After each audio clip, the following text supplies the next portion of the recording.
tuntia.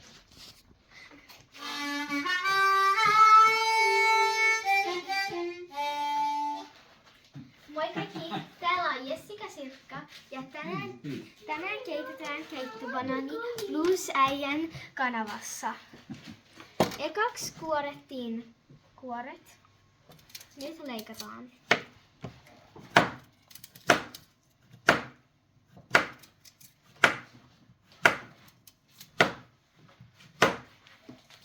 Tää on kassava.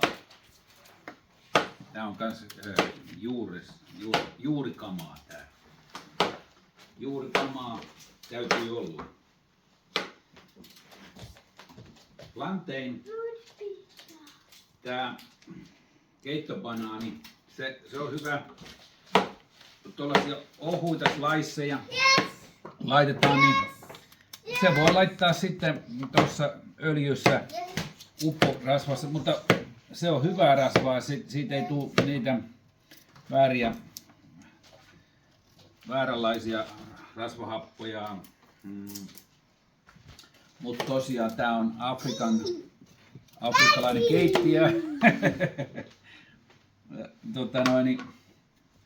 Ja Sirkkahan leikkaa noita tuollaisia ohuita siivuja siihen, niin ne tässä pannulla sitten paistetaan ja siellä laitetaan mausteita, suolaa nyt ainakin ja mitä tykkää, mutta tässä on sitten tätä kassaavaa.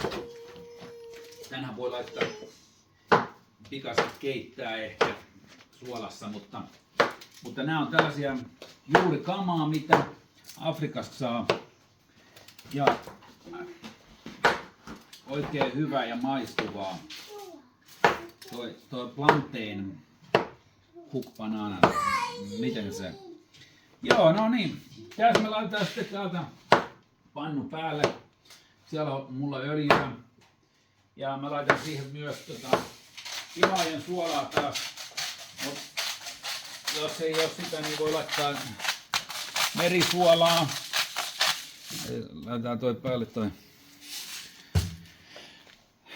Merisuola on kans käytännöllistä, mutta taitaa olla Himalajan suola mineraaleja vielä arvokkaampia. Sitten, no niin.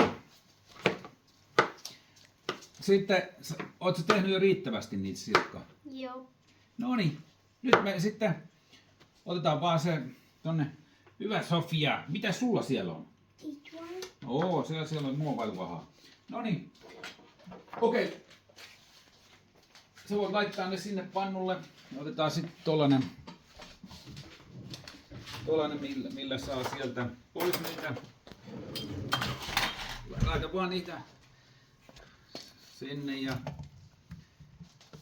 varsinaisesti upporasvassa, mutta sellainen, että niitä käännellään sitten, että kun nähdään se, että se on tullut kauniin ruskeaksi se väri siinä, niin sitten käännellään ja siitä tulee ne tuoksutkin ja se on mainiota, kun se tuoksut tulee, niin ne laitetaan tuolla tasaisesti sinne. Niin.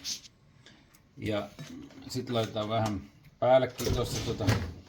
Joo, se pitää olla kyllä kypsä sitten se. Tää voisi olla vähän keltaisempi, että sellainen kypsässä vaiheessa se. Joo. No niin, nyt laitetaan sitten päälle vähän suolaa ja vuolaa. No niin, kiitti. No nyt kesällähän tässä on nää on oikein suurta herkkua nää. Mutta näitä mä en tiedä, olisiko se sitten kuitenkin, tuossa on noin niinku hiilihydraatteja ja näissä on enemmän proteiinia, niin nää voi syödä popsia tällaisena vaan. Joo. Voilà, très bien. No, nyt sitten mulla on toinen systeemi, minkä mä aikaisemmin, nää on hyvin. No. Tällä Sirkka itse tätä valvomaan tällä. Joo. Katsotaan, että tulee ruskeat. Joo, nyt tulee mainiota. Mainiota. Mä en tiedä. Välillähän se, että kun näistä tulee tällaisia systeemejä, että ne on niin, vie kielen mukanaan, että tekee mieli syödä se ennen kuin se on valmis. Mutta sitten se näkyy vyötäröllä kielessä. Mut joo. Tosta laitetaan vähän noin.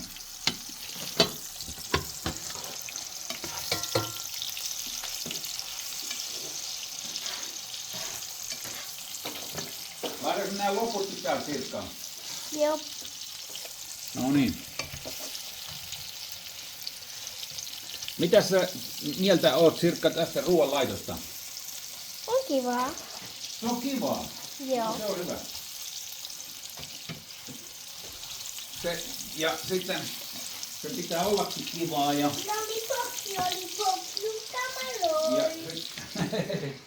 Sofilla on hauskaa siellä. Ja tossa tässä tuolla laittamisessa niin on aina se, että miehet on rohkeampi käyttämään niin kuin mausteita. Sen takia monet kokit on, mutta en mä nyt mitenkään sopinistisesti halua ajatella tästä näin, mutta näinhän se vähän on. Mutta, no, onko teillä koulussa jo köksää sitten Sirkka kotitaloutta vai oletko sä oppinut koulussa laittaa ruokaa vielä? En oo vielä. No kohta se tulee sulla sekin ja tää on hyvä, että sä tiedät etukäteen nyt, että minkälaista se on ruoanlaitto siellä koulussa. Ja mä laitan, toi on yksi sellainen artikkeli tosiaan, että mikä on hyvä olla olemassa ja noin niin kuin mehän voidaan laittaa sitä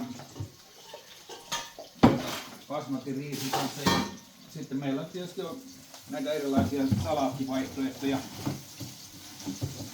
mitä monenlaista leipääkin me voidaan. Mut joo, tää pikkuhiljaa kun se rupeaa valmistumaan, niin katsotaanko sitten kun ne on ruskeita, niin silloin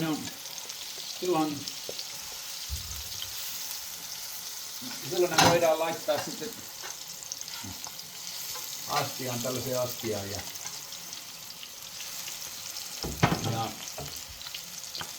noin, että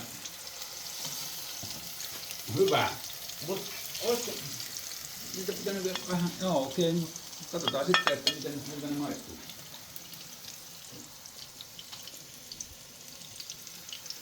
Siinä samassa öljyssä voi näitä, sitten kun sä oot saanut ne kaikki sieltä pois, niin näitä kasvavaa palasia.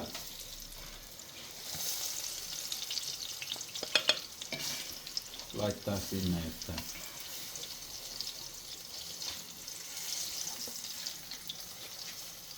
juuri kamaa. Näitähän kasvaa siellä villinä, siellä matokkehan toi on siellä Keniassa, se on oikein erinomaista. Siitä saa sellaista kyllä, mikä niinku, sen, tässä tapauksessa tämä on nyt öljyssä, mutta siitä saa sitten oikein hyvää myös,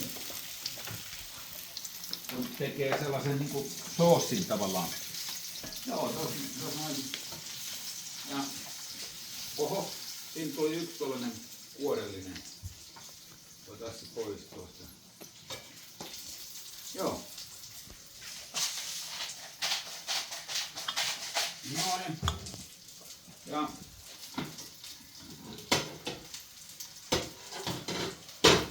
maistuuko se? Maistuuko hyvältä? Joo. Voisi tulla rapea. Tää on vähän tuolta Itiksestähän näitä me haettiin ja okei. No niin, seuraavassa vaiheessa valmis ruoka tarjoillaan. Okei, Blues Bridgenin keittiössä, Blues äijän keittiössä, moro!